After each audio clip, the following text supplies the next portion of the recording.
এই 3টি ফল খান নিয়মিত যে সমস্ত গর্ভবতী মা চাইছেন ব্যথামুক্ত নর্মাল ডেলিভারি পেতে। এই যে 3টে ফল খেলে কিন্তু অবশ্যই আপনাদের ব্যথামুক্ত নর্মাল ডেলিভারি হওয়া সম্ভব।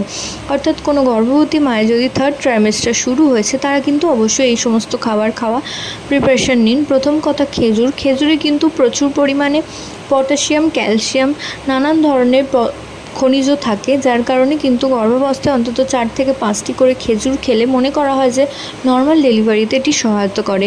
এছাড়া জিঙ্ক যে সমস্ত খাবারে রয়েছে, জিঙ্ক বেশি থাকে বাদাম জাতীয় খাবারে, অর্থাৎ দানা শস্য, আলমন্ড জাতীয় ফল, এই আলমন্ড জাতীয় দানা শস্য, তাছাড়া কুমড়ের যে দানা, সেই সমস্ততে কিন্তু জিঙ্কের পরিমাণ বেশি থাকে এবং জিঙ্ক বেশি মাত্রায় খেলে কিন্তু মনে করা হয় যে নর্মাল ডেলিভারি খুব সহজেই হওয়া সম্ভব।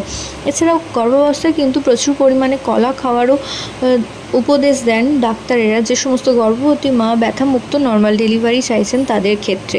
তো গর্ভাবস্থায় কলার মধ্যে রয়েছে পটাশিয়াম এবং প্রচুর পরিমাণে ভিটামিনস, আয়রন সমস্ত কিছু রয়েছে কলার মধ্যে, যে কারণে কিন্তু গর্ভবতী মায়েদের প্রত্যেক দিন 1টা বা 2টো করে কলা খাওয়া কিন্তু ভীষণভাবে প্রয়োজন।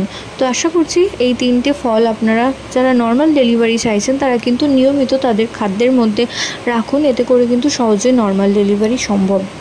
আশা করছি ভিডিওটা কাজে আসবে। প্রত্যেকে ভালো থাকুন, সুস্থ থাকুন, সাবধানে থাকুন এই কামনা করে ভিডিও এখানেই শেষ করছি। নমস্কার।